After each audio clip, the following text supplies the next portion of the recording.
টাঙ্গুয়া হাওর ট্যুরের দ্বিতীয় দিন।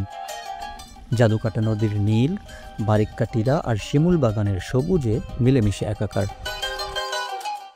প্রথম দিন আমরা হাওরে বৃষ্টি বিলাস করেছি, উপভোগ করেছি নীলাদ্রি লেকের অপার সৌন্দর্য। 2025 সালের প্রথম পূর্ণাঙ্গ টাঙ্গুয়া হাওর ট্যুরের গাইডলাইন হিসেবে আমার আজকের আয়োজন ট্যুরের দ্বিতীয় দিন। আসসালামু আলাইকুম। রাইডিও ত্রিফাতের এ যাত্রা টাঙ্গুয়া হাওরের ট্যুরের স্মৃতি কথা মিলবে এই ভিডিওতে। এছাড়াও আমার ক্ষুদ্র প্রচেষ্টার মধ্য দিয়ে সবসময় তুলে ধরার চেষ্টা করেছি সিলেট, শ্রীমঙ্গল, সাজেক, বান্দরবান কিংবা সেন্ট মার্টিনের গাইডলাইন ভিডিও। যারা আমার চ্যানেলে নতুন ভিডিও দেখছেন তারা সাবস্ক্রাইব করা রাখতে অবশ্যই বিবেচনা করবেন। তো চলুন শুরু করা যাক। আমাদের হাঁটাহাঁটি করা লাগতেছে মূলত এই আনফিনিশড ব্রিজটার কারণে। এটা কাজ শেষ হলে মোটামুটি তাই নাই যেটা হাঁটা লাগতেছে। সকালে নাস্তা সেরে আমাদের টেকের ঘাটে রাখা বোট থেকে আমরা সরাসরি রওনা দিয়েছি শিমুল বাগান, বারিক্কা টিলা এবং জাদুকাটা নদীর উদ্দেশ্যে। এই রাস্তার মধ্যে আমরা আবার পেয়ে গেলাম নীলাদ্রি লেককে।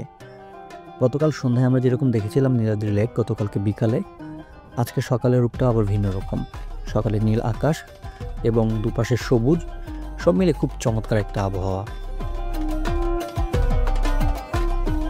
নীলাদ্রি লেককে বাংলাদেশের মানুষ, সাধারণত যারা পর্যটন প্রেমী, তারা সচরাচর বলে থাকে গরিবের সুইজারল্যান্ড বা বাংলাদেশের সুইজারল্যান্ড। এটা আসলে খুবই সত্য একটা কথা। আপনারা যদি দেখেন এখানকার এই যে সবুজ পাহাড়গুলো আছে, টিলাগুলো আছে, এর উপরে উঠে দাঁড়ালে পুরো ভিউটা এত বেশি চমৎকার লাগে দেখতে।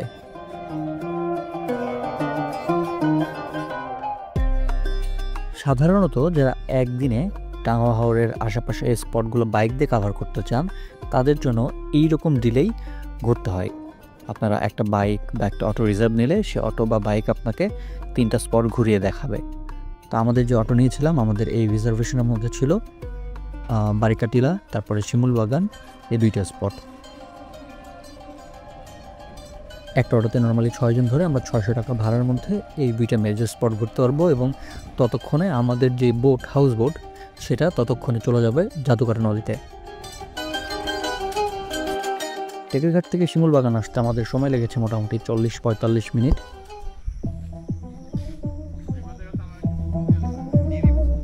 শিমুল বাগান এই ট্যুরিস্ট স্পটটা একটু ডিফারেন্ট। বাংলাদেশের প্রেক্ষাপটে এরকম প্রায় 100 বিঘার উপরে জায়গা, 36 একর, যদিও এটার আয়তন দেওয়া আছে।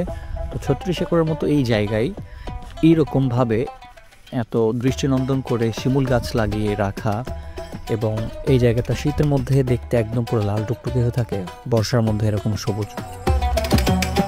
আমি গত বছর যখন শিমুল বাগান এসেছিলাম তার চেয়ে এবারে শিমুল বাগানটা আমার কাছে একটু ভিন্ন লেগেছে, কারণ এবারে এখানে বসার মতো অনেকগুলো জায়গা করে দেওয়া হয়েছে। ইভেন এখানে একটা হ্যামক আছে। সব মিলিয়ে এখানে আপনাদেরকে 50 টাকার টিকিট কেটে ঢুকতে হবে। টিম যদি বড় হয় তাহলে সেক্ষেত্রে একটু বার্গেনিং করার চান্স থাকবে। আমি যেরকম বার্গেনিং করেছিলাম। তো এটাতে ঢুকলে আপনারা এইখানে ছায়া শীতল আবহাওয়া, আর বর্ষার মধ্যে আসলে আমাদের পাশের যে জাদুকাটা নদী, এই নদীর পানিটা আরও বেড়ে যাবে, তখন শিমুল বাগান আরও বেশি চমৎকার লাগবে দেখতে।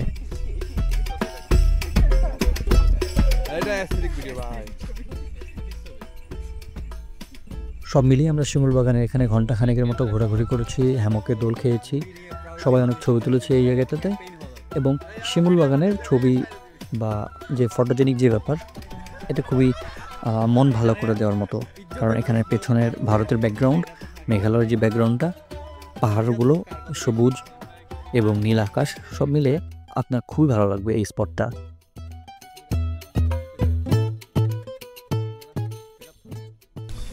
শিমুল বাগান শীতের মধ্যে সবাই আসলেও মোটামুটি এই সময়টা বর্ষার মধ্যে এই যে একদম গ্রিনারিতে পরিপূর্ণ এই জায়গাটা। আর এ পাশের যেই ল্যান্ডস্কেপটা, এটা খুবই চমৎকার। বর্ষার মধ্যে এই জিনিসটা পাওয়া যাবে এখানে। আমরা আসছিলাম এবং আমাদের ঘোরাঘুরি এখানে শেষ। আজকে রোদ গরম সব মিলায় খুব একটা অতিষ্ঠ হয় নাই, ভালো লেগেছে।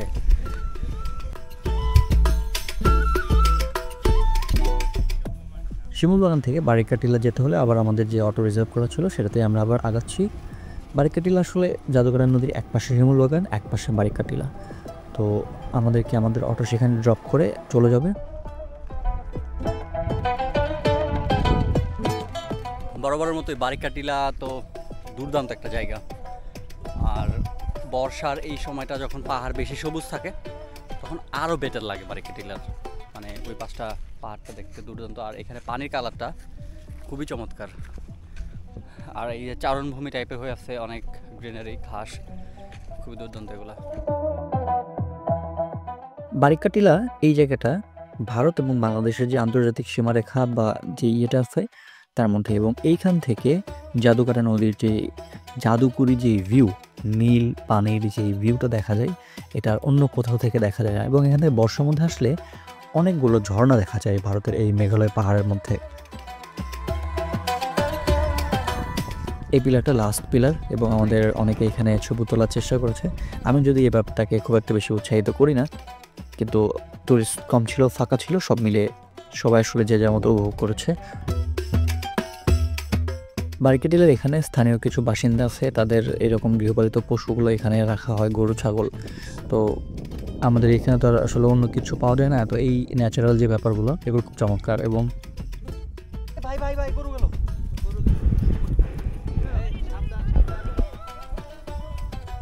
এখানে বিভিন্নভাবে গ্রুপ ছবি তোলা যায়, কারণ এখানকার ব্যাকগ্রাউন্ডটা একটু অন্যরকম তুলনামূলক, আর যে স্পটগুলো আমরা পেয়েছি তার চেয়ে একটু ভিন্ন এবং খুবই চমৎকার। এবং বারিকাটিলার এখানেও কাজ হয়েছে, যেটা দেখতে পাচ্ছেন নতুন করে এখানে একটা টাওয়ারের মতো করা হয়েছে। তো এখানে আরও বেটার ভিউ আসবে ছবির ক্ষেত্রে।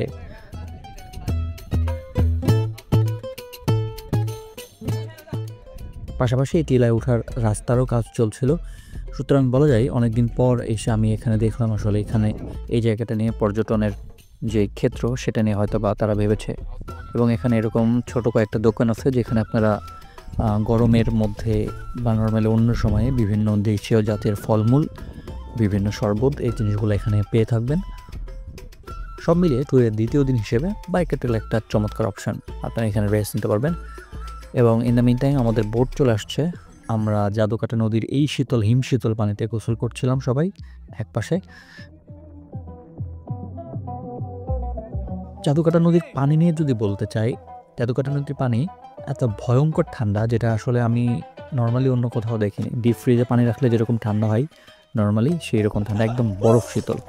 কারণ এই পানিটা সরাসরি পাহাড় থেকে নেমে আসে, ঝিরির ঝর্ণার পানি, যার জন্য এরকম ঠান্ডা হয়। এবং এই ফ্লোরটা সবসময় বহমান।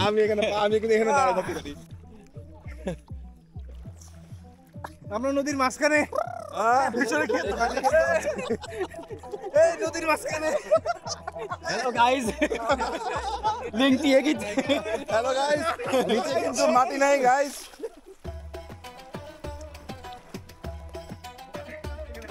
মাটি আছে, মাটি আছে, আমি পাচ্ছি, এই যে মাটি এখানে। আমি পাচ্ছি। আর কেউ লাভ দিবেন নাকি? আর কেউ লাভ দিবেন? তোর নিতে হবে না, আমি যাইতে পারবো। পেছনে কি এটা? মেঘালয়। পেছনে হিজল। টিজিবির বোট কিভাবে চালু করে যাচ্ছি দেখেন গাইস। দেখেন গাইস, আসলে গাইস গাইস আসলে গেস্ট কত বেশি চালাক হইতে পারে, আসলে সব দিকে চেক গাইস করতেছে। আমি কিন্তু এখন হিজলের নিচে গাইস, হিজলের বাস ধরে আছি। যে কোনো সময় হিজলের বাস কাজে লাগতে পারে।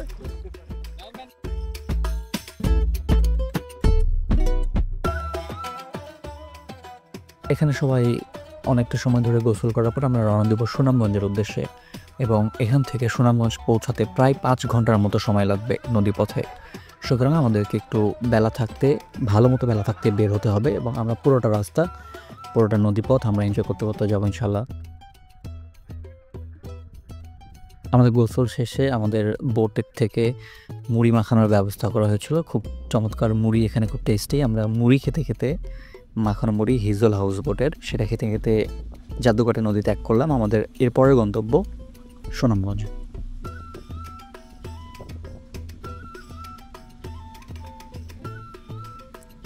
টাঙ্গুয়া হাওর ট্যুরের এই নদীপথ হাউস বোটে অবস্থান করার এই সময়টাই মূলত সবচেয়ে উপভোগ্য, কারণ এখন হাউস বোটগুলো অনেক দৃষ্টিনন্দন, সবাই চেষ্টা করে সৃজনশীলতা দেখাতে হাউস বোটের মধ্যে, এবং আপনারা এখানে অনেক সুন্দর ছবি তুলতে পারবেন। আর পরিবার সহ বা বন্ধুবান্ধব সহ আসলে সবাই মিলে আড্ডা দেওয়ার যে ব্যাপারটা নৌকা চলমান অবস্থায়, সেটাও করতে পারবেন। এবং আমরাও সেই একই কাজই করছিলাম। এবং আমাদের যেহেতু ট্যুরের দ্বিতীয় দিন এটা, মানে প্রায় ধরতে গেলে ট্যুর আমাদের প্রায় শেষের পথে, সেই হিসেবে আমরা উপভোগ করছিলাম আমাদের যে যার মতো, এবং আমাদের স্মৃতি চালানো শুরু হয়ে গিয়েছিল একই সময়ের মধ্যে। জাদুঘাটা থেকে আমাদের নৌকা বের হওয়ার কিছুক্ষণ পরেই আমরা আমাদের দুপুরের খাবার পেয়ে যাই, এবং টাঙ্গুয়া হাওর ট্যুরের দুপুরের খাবার বলেন বা সকালের খাবার বলেন বা রাতের খাবার বলেন, খাবার মেনুটা এটা অন্য যে কোনো ট্যুরের চেয়ে সম্পূর্ণ আলাদা, এবং এইখানে আসলে খাবার নিয়ে আপনাদের অভিযোগ করার সুযোগই থাকবে না আমার মনে হয়। হিজলে মোটামুটি আমাদের 2 দিনের ট্যুরের, টাঙ্গুয়া হাওর ট্যুরের 2 দিনই শেষ দিন। টাঙ্গুয়া হাওরের পরে দ্বিতীয় দিন যেটা হয় আমাদের এখানে বারিকা টিলা, শিমুল বাগান, এই সবগুলো ঘোরাফেরা করে আমরা বারিকা টিলা থেকে বের হয়েছি। এখন বারিকা টিলা বের হওয়ার পরে এখানে পুরো জায়গাটা, এই যে বের হওয়ার এই জায়গাটা নীল পানি, জাদুঘাটা নদীর যে পানি। আমাদের নৌকা চলছে সুনামগঞ্জের পথে। আমরা সুনামগঞ্জ পৌঁছানোর পরে আমরা নৌকাতে আমাদের রাতের খাবারটা খাবো, খেয়ে আমাদের বাস 10:30টায়, সেই বাসে আমরা ঢাকার উদ্দেশ্যে রওনা দেব।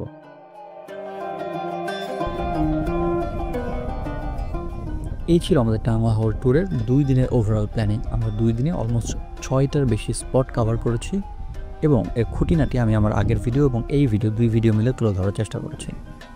ভিডিও ভালো লাগলে আপনারা অবশ্যই আমার চ্যানেলটি সাবস্ক্রাইব করবেন এবং ফিডব্যাক দিবেন অবশ্যই। আমার ভুলভ্রান্তিগুলো কোথায় সেটা দেখিয়ে দেওয়ার চেষ্টা করবেন। আমি আরও চেষ্টা করব অবশ্যই পরবর্তী ভিডিওগুলো আরও বেটার মেকিং করার। ততক্ষণ পর্যন্ত সবাই ভালো থাকবেন, দেখা হবে পরের কোনো ভিডিওতে। ধন্যবাদ সবাইকে, আসসালামু আলাইকুম।